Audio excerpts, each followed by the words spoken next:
Well, good morning, everyone. Happy Ramadan to those of you in time zones where it's Thursday already. I want to lead off with three commemorations. First, we remember those slain in terrorist attacks in Sri Lanka on Easter Sunday. That was 1 year ago yesterday. Second, this week the administration honors the annual Holocaust Days of Remembrance.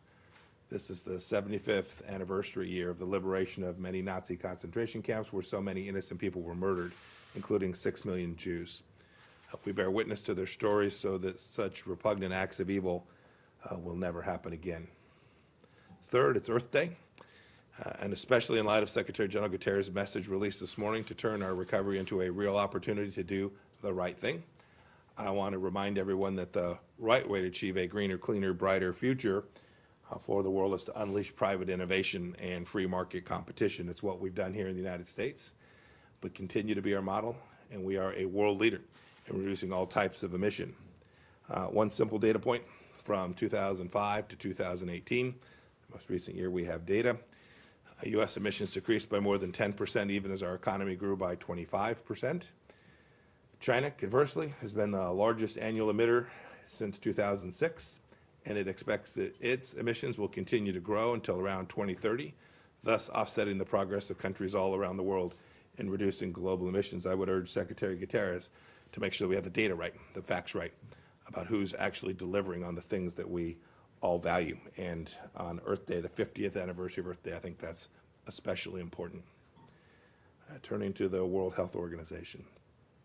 I want to spend a few minutes telling the American people a little bit more about the problems that we're trying to work our way through. The WHO has two primary functions. First, it's a regulator and an advisory role and a health emergency and humanitarian aid operation on top of that. After the first SARS outbreak in 2003, the United States led the reform of the WHO. The WHO rules that govern how countries report on public health threats.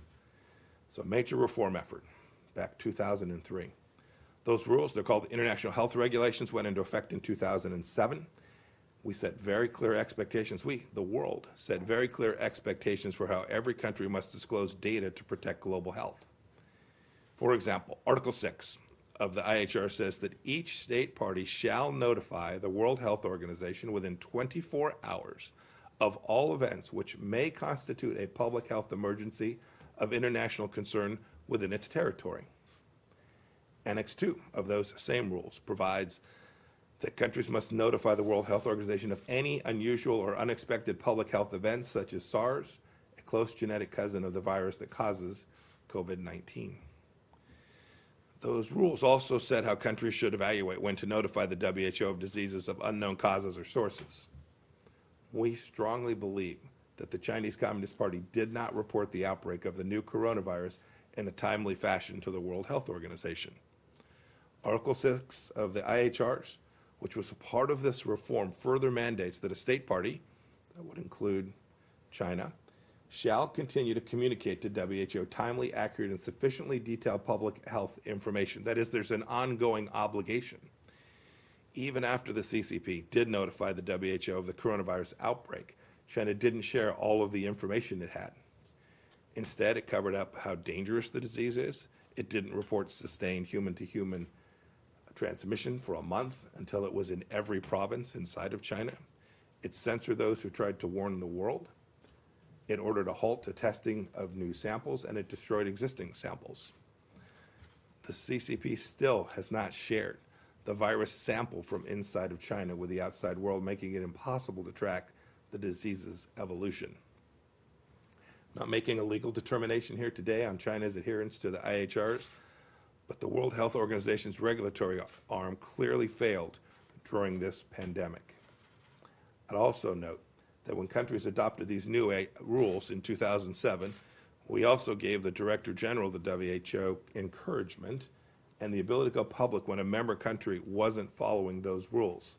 And that didn't happen in this case either. That's why we continue to insist this is an ongoing requirement for transparency and openness according to the WHO rules, and the WHO has responsibility to continue to enforce them today.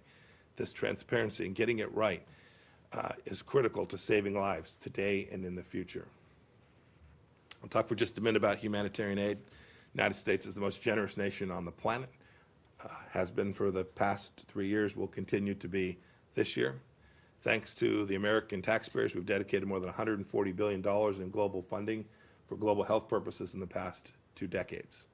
Today, I can confirm the United States is making an additional commitment of about $270 million to assist the most at-risk countries in fighting the virus, bringing our total to more than $775 million to date.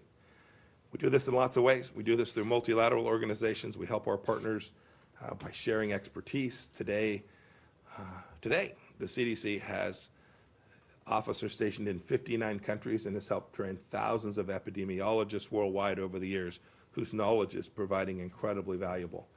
You should know it helps those countries. It saves lives in those countries, but this is a global pandemic, and that work protects us right here at home in America as well. You know, weeks before the first reported COVID case arrived in Guatemala, USAID helped the Ministry of Health there equip a key hospital to start caring for its first patients.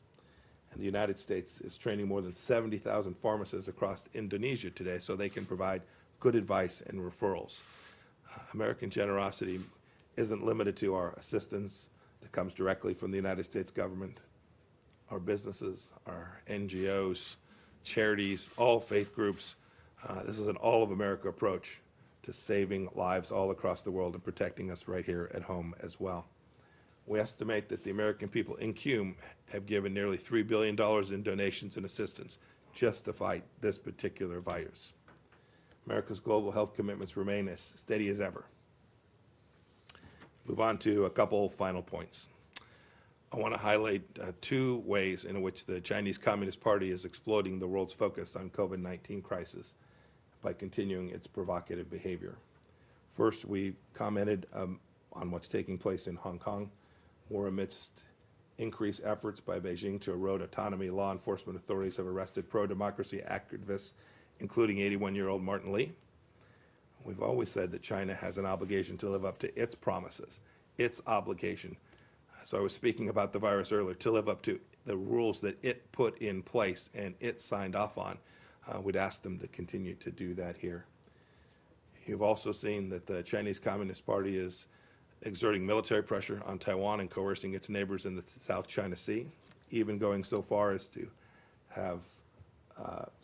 sink a Vietnamese fishing vessel. The United States strongly opposes China's bullying. We hope other nations will hold them to account too. Tonight I'll be on a phone call co-chaired by myself and my Laotian counterpart with every ASEAN member. I want to note too that we are now well along in developing the implementing policies required by the law in the NDAA of 2019, prohibiting use of Huawei and other untrusted vendors in U.S. facilities. Data that come into U.S. facilities will have to follow a clean path and reside in transit only through trusted systems, and we'll provide full details on that before too long. On Venezuela, as I've commented frequently from this podium, we're continuing to apply pressure on the Maduro regime, all the while seeking to provide humanitarian assistance for the Venezuelan people. As announced by the Department of Treasury yesterday, the general license, which allowed certain companies to maintain operations in Venezuela and PDVSA, expires today. The Treasury Department has announced a new, narrowly limited license for 7 months, which will allow companies that are operating there to begin their wind-down process. And with that, I'm happy to take questions. Okay, great. Nick? Thank you, Morgan. Thanks, Mr. Secretary, for doing this. Let me try Iran and China, if you don't mind. The IRGC today said that it launched a military satellite into orbit for the first time. Could that technology be used for ICBMs? And we've seen from Iran expanded nuclear capacity, Iraqi militia, rocket attacks, harassing of a Navy ship. In recent days, after the Soleimani strike, there was talk of reestablishing deterrence. Do you fear that deterrence has slipped? And on China, there are millions of PPE items stuck in China, despite the fact they've been bought by U.S. companies. Do you believe the PPE is stuck because of red tape, China trying to make sure the quality is high, or because China is actually hoarding them and keeping them from the U.S.? Thanks. As for your second question, I'll leave to the Vice President's task force to talk about those goods and their transit. The good news is we have seen China provide those resources. Sometimes they're from U.S. companies that are there in China, but we've had success. The Vice President and his team have talked about the air bridge that has delivered products to the American people from China. We appreciate that. We are counting on China to continue to live up to its contractual obligations and international obligations to provide that assistance to us and to sell us those goods. Often these are commercial transactions in a way consistent with all of the international trade rules. As for Iran, you noted the launch last night. You know, the Iranians have consistently said that these missile programs were disconnected from their military, that these were purely commercial enterprises. I think today's launch proves what we've been saying all along here in the United States. The IRGC, a designated terrorist organization, launched a missile today. And I'll leave to the Department of Defense to talk about the details about that. But when you talk about the UN Security Council Resolution 2231, I think every nation has an obligation to go to the United Nations and evaluate whether this missile launch was consistent with that Security Council resolution. I don't think it remotely is, and I think Iran needs to be held accountable for what they've done. They've now had a military organization that the United States has designated terrorists attempt to launch a satellite. You talked about the naval ships. You saw the President's statement this morning. The President's been very clear to the Department of Defense and frankly to the State Department team too, to do everything we need to do to make sure that we protect and defend our officers, our military officers, our diplomats around the world, to continue to ensure that they are secure and safe. What he said this morning and what I know he's told all of us in leadership inside the government is take whatever action is necessary to make sure that you can defend and keep our people safe. I'm confident that the Department of Defense will do that in response to what the President said this morning as well. And then finally, you talked more broadly about deterrence. Two thoughts. First, you know, the Iranian regime has gone around the world spreading disinformation in response to this virus. One of the things they've said is that, boy, we need resources in order to take care of the virus at home. And all the while, they are launching satellites, driving ships around the Arabian Gulf, coming and harassing U.S. naval vessels.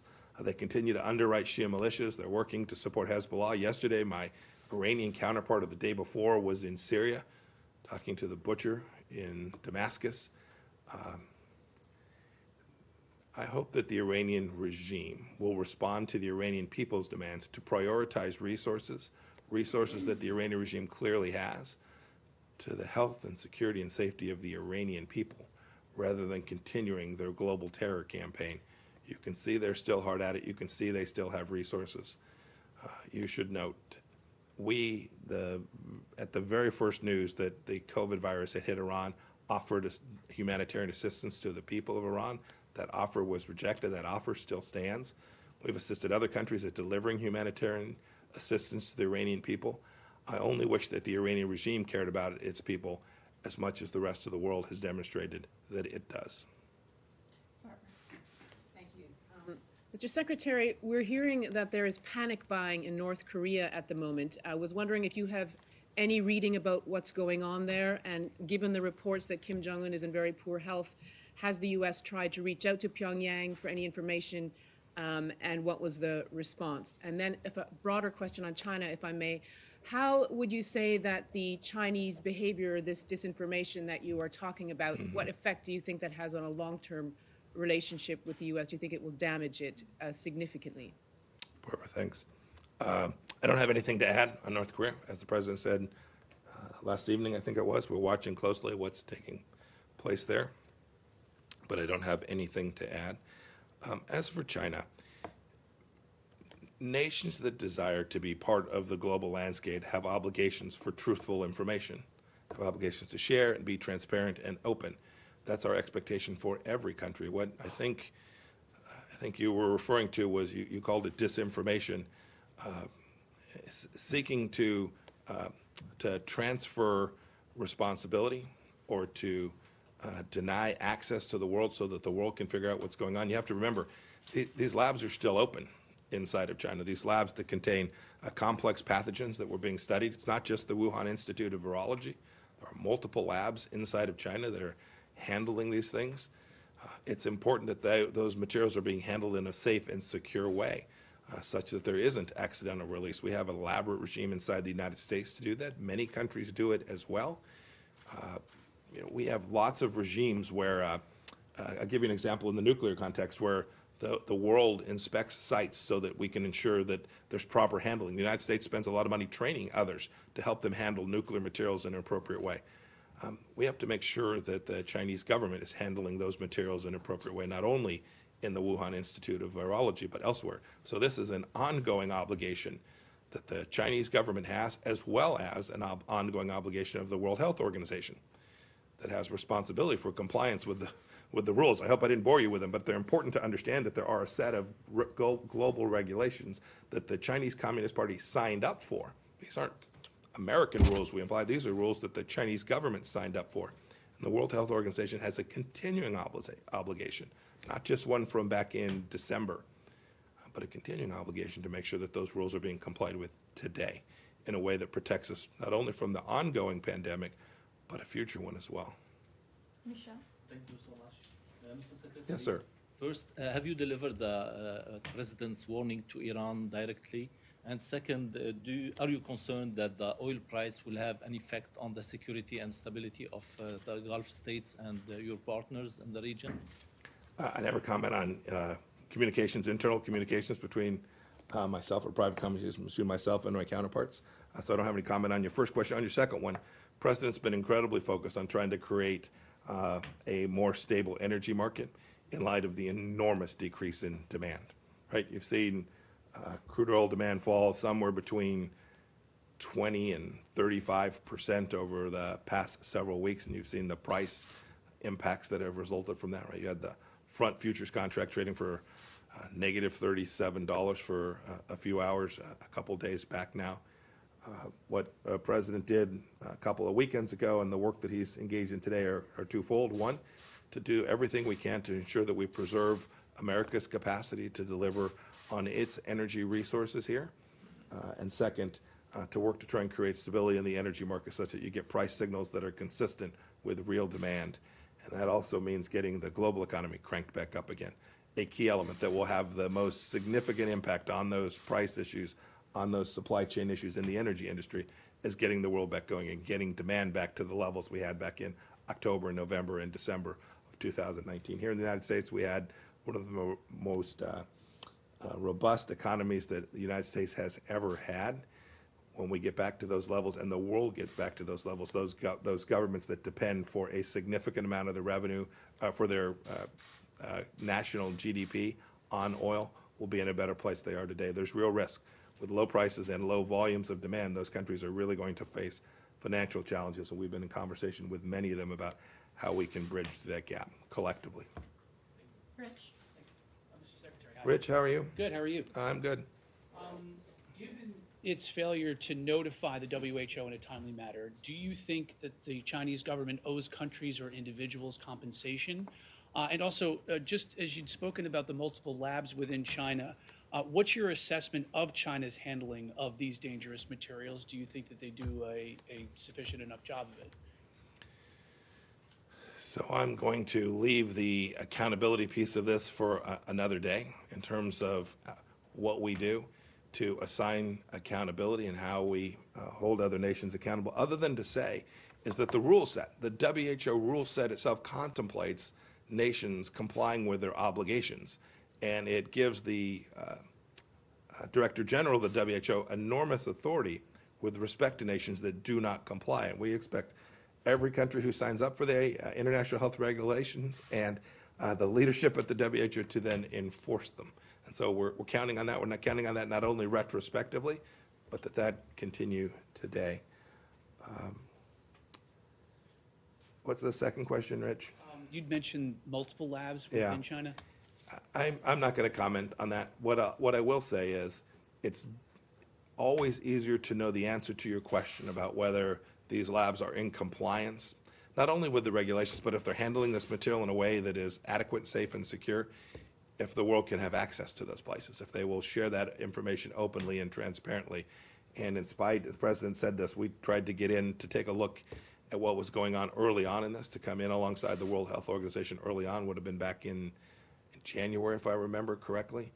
we still do not have a sample of the virus, nor has the world had access to the facilities or other locations where this virus may have originated inside of Wuhan. Saeed. Thank you, Morgan. Thank you, Mr. Secretary.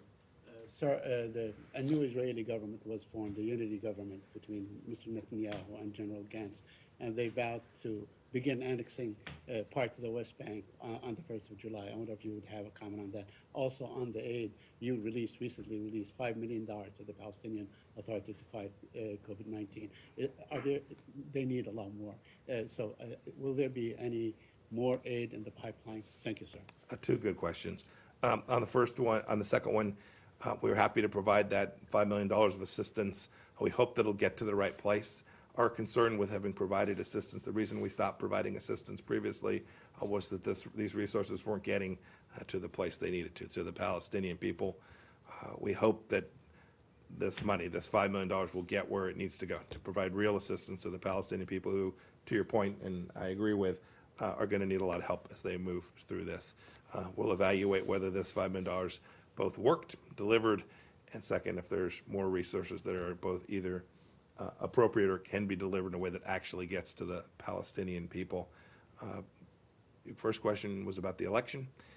We're happy with that a new government's formed. A fourth election we think wouldn't have been in Israel's best interest, but we'll leave that to them. We think it's not in the world's best interest. We're glad that there's a now fully formed government in Israel.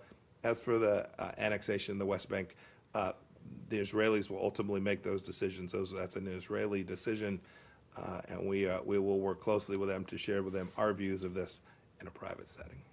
I need to get the secretary to his next meeting, but we still have two special guests to continue this briefing, so. Great. Thank you all. Thanks for being with me. Everybody have a good morning. Okay, so we're gonna have John Barsa first and then Jim Richardson, and then we'll go right into Q&A again. So John? Good morning. Thank you for having us here today. For those of you who I have not yet met, my name is John Barsa. I am the new acting administrator at USAID, and I'm deeply honored to have been chosen for this position. I would like to thank President Trump for the support and confidence he's placed in me with this charge. I look forward to working with him, Vice President Pence, Secretary Pompeo, and other leaders throughout the interagency as we lead one of the finest workforces in U.S. government today. We are here to discuss how the United States continues to demonstrate global leadership and help countries around the world fight the COVID-19 pandemic. With the $2.7 billion in emergency supplemental funding Congress has provided, USAID is working with the State Department and the CDC to provide assistance that strengthens health systems, meets emergency humanitarian needs, and mitigates the economic impact of the virus's spread. With the Secretary's announcement today, we have contributed a total of more than $775 million across more than 100 countries facing the threat of this global pandemic. Here's a little bit more detail for you on the specific pots of money that this announcement encompasses. It includes nearly $103 million from the Economic Support Fund account, which non-governmental organizations will use to implement a variety of interventions to support communities and countries. We'll also be committing $100 million in humanitarian assistance from USAID's International Disaster Assistance account to help meet urgent life-saving needs in crisis-affected areas, and $667 million in migration and refugee assistance to support displaced populations, which remain the most vulnerable populations to this pandemic. In every corner of the globe, the United States is lending a helping hand to countries that need it the most. Many of these countries are places where we regularly provide assistance. Our expanded presence in other countries demonstrate the extraordinary nature of this crisis. For example, on April 11th, the United States, through USAID, committed critically needed assistance to Italy to mitigate the overwhelming disruption the pandemic has had on the delivery of healthcare in communities and to help stabilize the country's economic situation. This assistance will help improve Italian citizens' access to essential health care during the current pandemic and support Italy's recovery. In this latest round of funding, state and USAID will provide COVID-19 assistance to some countries for the first time since the outbreak began. These countries include Algeria, Belize, Bhutan, Bolivia, Botswana, Bulgaria, the Republic of Congo, Djibouti, El Salvador, Ecuador, Eswatini, Ghana, Guatemala, Guinea, Honduras, Jordan, Lebanon, Madagascar, Malawi, Malaysia, Mali, Montenegro, Morocco, Mauritania, Mauritius, Mexico, Lesotho, Liberia, Panama, Namibia, Niger, Romania, Sierra Leone, Turkey, Uganda, the West Bank, and Yemen. Well done. It's quite the list, right? Now, do you all memorize that yet? As you know, we work through international organizations and NGOs in many of these countries to reach people in need. And as you can see from the list of countries I mentioned, the kind of places where we are responding is, of course, varied. To make sure our assistance is as impactful as possible, the support we provide is tailored to each country's capacity and needs. Our toolkit of support includes investments that improve case management, disease surveillance, and public health screening. It strengthens infection prevention and control at medical facilities, bolsters laboratory capacity, scale up communications campaigns to raise awareness, expand access to water and sanitation, and more. America remains the leader in global health and humanitarian assistance. Through unmatched generosity, the American people have saved countless lives, protected those people who are most vulnerable to disease, built health infrastructure, and promoted the stability of communities and nations. America has always led the world through times of strife, turmoil, and uncertainty, and this pandemic is no different. Lastly, I want to highlight President Trump, Vice President Pence, and Secretary Pompeo for their extraordinary leadership on the world stage throughout this crisis. This all-star team and the rest of the Trump administration is working around the clock to stem the spread of virus at home and abroad, and they deserve our recognition. So thank you very much. Jim? Thank you, Morgan. I'm Jim Richardson. I'm the Director of Foreign Assistance here at the Department of State. First of all, I want to acknowledge the leadership, as John just did, of the President, of the Vice President, and of the Secretary, and really our talented teams, both at State and USAID around the world, as we work together to defeat COVID-19. To put it simply, pandemics like COVID-19 do not respect national borders, and so that our response, our USG response, can't either. Through decades of U.S. global leadership in health and humanitarian assistance, we know that the smart and strategic investments are critical to our primary mission of maintaining the health and safety of the American people. We can and must actually fight the pandemic both here and overseas. It's not a zero-sum game. It actually builds on each other. Through the American people's generosity, the United States continues to demonstrate global leadership in face of this pandemic. In fact, this fact is underscored by what the Secretary just announced of an additional $270 million for humanitarian and economic security assistance, bringing our total to $775 million spread over 100 countries worldwide, nearly all of them John just mentioned.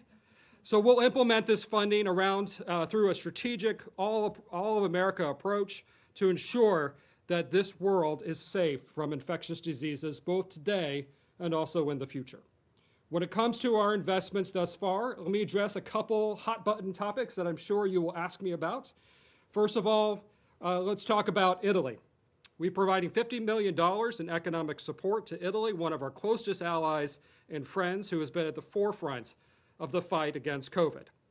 These funds will help support the recovery of the Italian economy and support international organizations and NGOs, including many faith-based organizations, many of which are already on the ground saving lives. Second, the United States is also providing $5 million to the Palestinian hospitals in West Bank, Gaza, to battle the pandemic. The United States welcomes the ongoing cooperation between Israel and the Palestinian Authority to address the COVID-19 crisis and Israel's facilitation of goods and equipment to the West Bank and Gaza in support of this effort. Third, I want to talk about the Northern Triangle, El Salvador, Guatemala, Honduras. We're providing $7 million to help address this outbreak. This comes on top of what the President and the Secretary have announced of $258 million in targeted foreign assistance for these three countries. These funds will benefit both the United States and our important allies. By targeting economic assistance to regions with high outflow migration, we can help keep people at home while supporting and deterring illegal immigration to the United States. As you're well aware, Last week, the President announced that we are pausing for the next 60 to 90 days funding for the World Health Organization while examining the failures to the response. First and foremost, this pause will not impact our commitment to fight COVID around the world. We are focused on outcomes, and as such, we are working with other partners around the world, including community and faith-based organizations, to get the job done. To put it in perspective, as the Secretary, I believe, mentioned, the WHO only receives about 4% of U.S. global health assistance every year. There are plenty of amazing and highly qualified organizations implementing these programs around the world. And to be honest, no organization, or country for that matter, is owed a single nickel from the American people. We provide assistance out of generosity and U.S. national interest. At the very least, the American people should demand that every organization we fund, every NGO, every contractor, and every multilateral is transparent, accountable, and results-oriented. And that's what this President's review will do. At the end of the day, this should be about saving lives, not about saving a bureaucracy. For more than half a century, the United States has been the largest contributor to global health security. We have built the foundations upon which the global health system is based, contributing over $140 billion in this century alone. In the face of COVID-19, our global leadership will continue and is once again underscored by what the Secretary has announced. And with that, we'll be available for questions. Okay, you haven't asked one yet, right? Okay, go ahead. And CBS, if you have one, I think you're the two that haven't gone yet, right? Okay. Okay, so I don't know who this goes to, but I'll throw the question out and you guys can decide. So with regard to the pause on the World Health Organization funding, what will determine if they get that funding or not, and who is actually leading the review of that funding right now? In terms of what the President said, so it's a 60 to 90-day pause. I think there are multiple elements within government who will be looking at the review. We have nothing to announce today in terms of the internal review processes, how it's going to work out. Know that others who interact with the World Health Organization are contributing to the review process. Okay, but what is the review looking for? What does the World Health Organization have to do in order to secure its funding? As the President stated and the Secretary stated this morning, there's numerous questions in terms of the management of the World Health Organization, how they have been operating and holding member states accountable in their actions. So the review is going to be all-encompassing, getting to all manners of management and operation questions.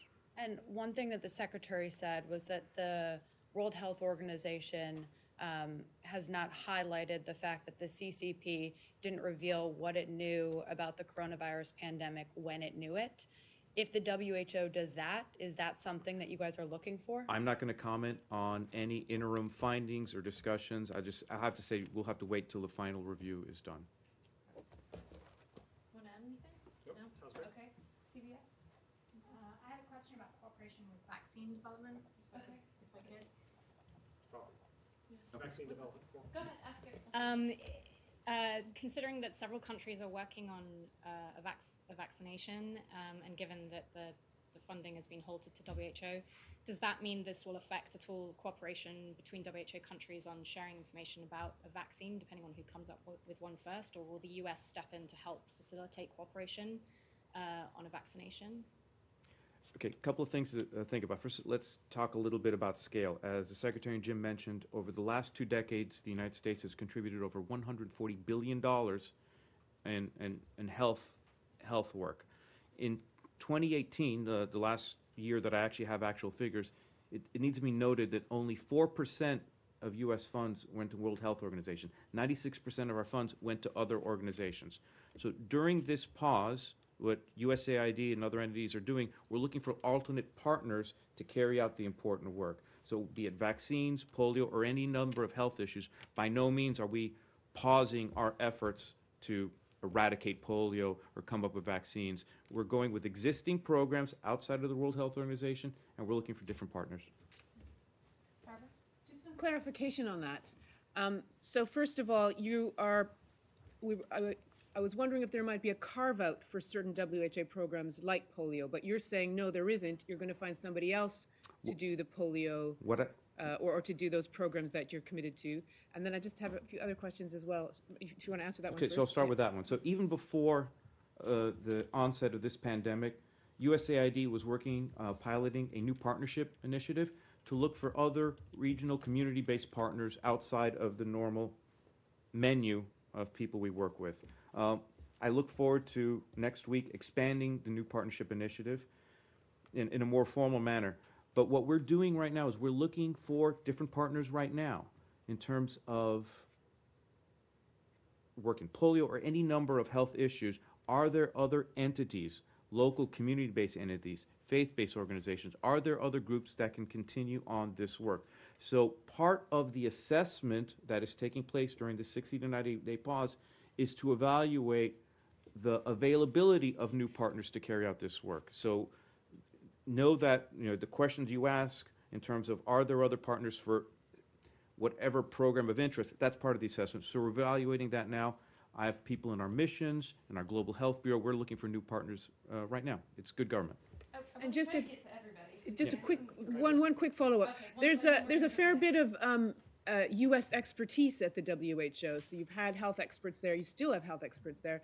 Is that cooperation going to be cut off as well? Are you sort of cutting off the WHO, not just in terms of funds, but also in coordination and cooperation? So part of your question is getting at to the end point of an assessment. We cannot tell you what decisions are going to be made at the end of the assessment. During this assessment that the President announced, 60, 90 days, we're going to look at all aspects of operations World Health Organizations. So some of the questions you pose are the questions we ourselves are going to be asking in terms of capabilities during this pause period. Did you want to follow? Yeah, let me just. So the way I would say it is that the pause is about new decisions to provide assistance through the WHO. There's a lot of existing contracts that we've already essentially sent the check to pay for individuals, and we're not asking for refunds at this point. In terms of exemptions or those types of things, the president said we're pausing all assistance for 60 to 90 days. If the president has a subsequent announcement, we'll leave that to him to make that about targeted assistance. Nick, go ahead. So on the partners, just to be clear, as you examine the partners, are you taking the money that would have been going to the WHO over the next 2 to 3 months and plan to transfer that funds to partners, or are you withholding the money so that you possibly could still give it to the WHO depending on reforms? And if I could zoom in on IHRs, well, let me have you answer that first. And then Okay, so as the Secretary stated, in the aggregate, we have committed over $775 million just on the pandemic alone. So when we're looking for new partners, we're looking for partners who can execute the funds in these countries for their specific needs. So it can't be a cookie-cutter approach. So a solution for a challenge in one country is not the same as a solution in another country. So we're looking at ways to address the challenges individually with the funds that are being announced. Right, but does that mean that the money that would have gone to the WHO will instead go to partners, or is the money for the WHO being held back and possibly could still go to the WHO in the future? Again, it's a pause in new funding. As Director Richardson announced, money that has been given to WHO already is not being taken back, so some of those contracts and existing work is continuing. Okay, and then on the international, Let me just, yeah, so at the end of the day, this pandemic can't wait for the review. So our assistance to countries around the world is going to move forward. We will absolutely use the best. Every time that we make a decision to provide assistance to any country around the world, we have to make a choice. Do we use a multilateral organization? Do we use an NGO? Do we use a faith-based organization? Do we use a contractor? And that's really what the expertise of USAID does, to look at the whole, how are we going to get the best results in this circumstance? And so for every contract or every dollar flowing today, we're just taking WHO off the table, and we're going to provide that assistance to these other organizations in order to get the job done. Our assistance simply can't wait. That said, we're going to have a lot of global health resources in response to this pandemic over the coming years. Congress has already provided an additional $2 billion, and so we'll look forward to continuing to make more announcements about funding over the next several months. and then quickly on the IHRs, on the international health regulations, as I understand them, there is no real enforcement mechanism. I know the Secretary talked specifically about the leadership being able to enforce them, but is one of the reforms that you're asking for to increase the enforcement mechanism, or do you believe that enforcement mechanism is already there? and therefore this is a true failure, not of regulation, but of the leadership. Well, again, we'll have to get back to you with the details on that. Again, so I'm not going to prejudge the outcome of any assessment. Saeed, go ahead, sure. Yes, the money dispensed to the West Bank and to the hospitals, does it go directly there? Because I think USAID is not operating in the West Bank anymore. No, so we mostly, we use implementing partners around the world. As I said, we use contractors, NGOs, multilateral organizations to actually be our hands and feet in most places around the world. So we'll be announcing the actual implementing partner here in the next couple of days. Anybody else? Rich? Just following up on what the Secretary had to say about and what Nick was talking about, the Director General of WHO has an enormous power available to him to enforce those who violate regulations. What is available to him? Well, as the Secretary stated, there are certain mechanisms which oblige member states to comply with agreements beforehand. So part of our review is to see what authorities did WHO leadership have, did they execute the authorities and keep compliance? So the question you're asking gets exactly to the heart of what our review. Is the management of the World Health Organization running it the way it should be run?